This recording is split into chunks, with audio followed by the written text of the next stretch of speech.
Charlie in the studio again. YouTube sensation Nat Tran. Thanks for coming in, Nat. I was wondering why that song sounded so familiar. Yeah. Which one? Somebody's watching. Yeah, I was like, oh, he played that last time. That joke Well, again.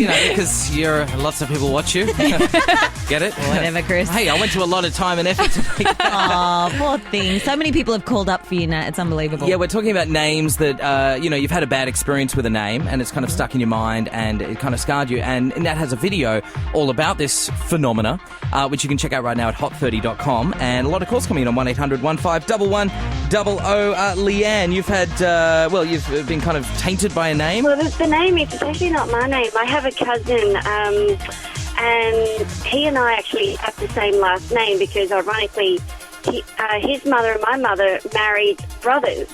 So it means that we have the same last name. Yeah. But he actually married a lady by the name of Leanne as well. Mm-hmm. So not only do we have the same first name, but we also have the same last name. Does that mean that a lot of people in your family share towels? No, they think she lives out of town. I keep telling her, that, I'm lucky I like her because I could get her into a lot of trouble. Thank you so much. I love you, Natalie's go for a positive, like you can share towels. My mind instantly goes to the negatives. You're like, hang on, there's got to be a good thing. Yeah. Jessica's called us on 1800 151100. Jessica, is there a name that you've had just tarnished in your brain forever? Yeah, the name Lara. Why is that? Oh, yeah. I know. Yeah. Oh, so Lara. Lara's a bad one for you. Does everyone hate Lara? Oh, God. Because there's a girl at school I didn't like called Lara, and now there's the Vodafone robot. Her new name is Lara. Oh, you mean like when you get your credit for your phone? Yeah. Hi, I'm Lara. And you're like, this is going to be a bad time with you, Lara. Yeah, so now I can't name my kid Lara. Because of the Vodafone robot? Yeah. Oh, why did you? Because you kind of cringed straight away as well, Nat. Do you have an issue with Lara's? I have an issue with Vodafone, Lara, yeah. Yeah. She and I have shared many moments. I am saying yes, Lara. Please just say yes. Lara, listen to me, honey. Lara. Yeah. I could throttle you. Yeah. You wouldn't. No. Hey, thanks so much for your call, Jessica. Katie's given us a buzz on 1800 151100. Katie, have you had a really bad experience with one name in particular? Yes, I had a bad experience with the name Chloe. What happened? Yeah, well, my parents were going to call my sister Chloe, but then they went out for dinner and saw like a naked painting and it was named Chloe. We don't want her to grow up to be a skank. Exactly. So they were like, maybe we won't call her Chloe. Oh, wow. That's right. I had a bird called Chloe. Is it a naked bird called Chloe? Because this is obviously a trait carried through by Chloe. Well, apologies to all the Chloes. They're not all strippers, we got to say Not that. all of them. Charlie, thrilled to have this lady back in the studio. I know. The YouTube sensation. Over 2 million people watch everything she does online. Natalie Tran, welcome again. Welcome back. Thank you. You've got the number a lot higher than it is, but I'm not going to complain. Oh, really? It sounds really impressive when you say that. I heard you before and like 2 million. I'm like, that sounds awesome. It's 1.9. Yeah, it's 1.9. Come on. You're the 17th most subscribed of all time on YouTube. Can you believe it? Oh, my God. It's just the internet, so I don't know if it's that impressive. But Just the internet. Come on. Now, actually, let me ask you this very quickly.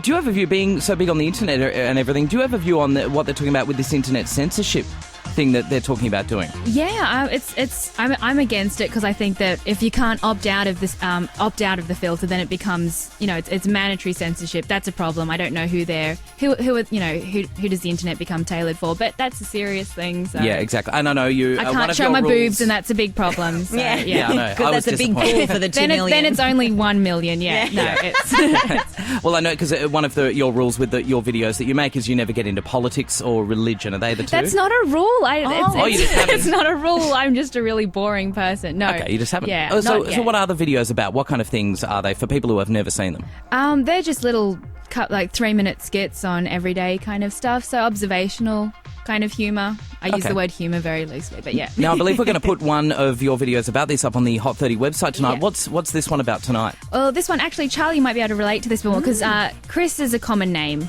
Natalie's a common name. But, I was thinking, do you guys ever judge people just purely based on their name because you know somebody else with the same name? For example, Charlie, female Charlie, that's a rare name. If I ever meet a girl named Charlie now, I'll think, lovely. I think of the lovely, radio girl. I think of the lovely girl from High Five. Now, if I meet Chris and someone's like, I met a Chris, he wasn't so nice. I'm like, I met a Chris, trust? What would you expect from a Chris? I knew a guy named Chris. He was a bit of a, But with those more common names, I suppose that you've met a million Chris's. It's less that impression. Yeah, is you're less right. If I meet a strong in your J-Lo, brain. if I meet another J-Lo, my mind will immediately, another Usher, that's not going to go down well. Yeah. But you know what I mean? It's Yeah, it happens with exes a lot. I think you would never name your baby after your partner's ex. Yeah. Do you know what I mean? Little Yeah. things like that. But it's weird how you base like a total stranger. But also when I worked in retail, I noticed, because, when you work in retail a lot, you get a lot of angry customers and they'd come up to me and they'd be like, listen, what's your name? And I'd be like, my name's Natalie. They're like, well, and then they mock your name. And they're like, well, listen, Natalie. And you're like, whoa, lady, like back up. I didn't say anything. That's some What attitude. is your name? Yeah, what's your name, miss? Because I'm sure I've met a couple that I don't like. But you know how people use names? They're a really kind of a mean trigger for things, I've noticed. Especially when you first meet someone that you might be a little bit attracted to and go, oh, okay, and you're single, and you go, okay, this could turn out interesting. Then you find out their name and go, oh. Well, it's your mum's name. Well, that's I'm going to an engagement party on Sunday, and they're a lovely couple. They're absolutely beautiful. But the guy, Tim, his fiance's name is Sarah, and that's his sister's name as well. Ouch. See, because my sister's name is Annabelle, and I've met lots a of gorgeous girl awkward called nights. Annabelle before, and I was like, oh, I don't know. Date Annabelle. Really? You wouldn't date somebody because they have the same name as your sister? I don't know. It was definitely an original put off. Oh, yeah, I can't imagine.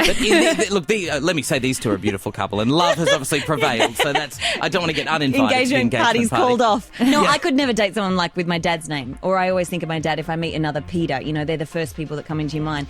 I have changed a doll's name when I was little because it was named after a girl at school I didn't like. Really? When it comes with a name? Those Cabbage Patch dolls? You And I changed the actually doll's changed name. the birth certificate because it was the nasty girl at school's name. I think about it, and I think if I have a kid, there'd be a lot of names I don't think I could name it. But it's weird. Like, you'll hear a story about something, someone will be like, well, this girl named, Amanda, she came up and she was really horrible. And you're like, oh, Amanda, we'll trust. Her name's Amanda. What would you expect? It's pretty... Do you know what I mean? It's like, you remember Amanda from the other school. This is a problem with Amandas. You just cannot trust them. I know what you mean. I think Charlie does as well, but there's only 3 of us in the studio. Let's just double check that we're not insane and open up the phones to you guys, having a chat to us about when someone's name has put you off them, or just as a name has just remained a negative impression in your mind, like Chris, for example. Chris Paige and Charlie Delaney. Charlie, we have YouTube phenomenon, Nat Tran, in the studio. Thanks so much for coming in, Nat. Now we're talking about names that you've been scarred by, and if you want to see Nat's video that she's made about names that scar you, it is very funny. It's online right now at hot30.com. Jennifer, have you got one of these names? My ex's name was Jessie, and we didn't have a good breakup or anything. And I didn't realise that it affected me until like a couple of weeks ago when I was at my mate's house when I met his dog. And I was like, oh, this is the cutest dog in the world. And I'm like fawning over it, and he goes, yeah, its name's Jessie. Oh, wow. Immediately, I just hated this You dog. looked at the dog and you went, I thought there was something I couldn't trust about this dog. I thought he was a cheating bastard the moment he came into the room. I was about knew to instinctively kick him, and I just don't know why. something about this dog. I had a dog called Jessie that my parents put down because they were moving house. That'll make And Jennifer feel better. Well, no, how? Now I'm sad. But it wasn't even that sick. They were just moving house, and it would have been really convenient. What? Really? That's not They funny. don't let pets at this one, so we're going to have to say goodbye. This is not funny. I think that's hilarious. Convenience, less postage. A video coming soon about putting down pets when they're not sick at youtube.com/community channel, which is where you can check out all of Nat's videos. Chris used to have a little sister, actually. They just didn't have a 3-bedroom house. They just couldn't get into it.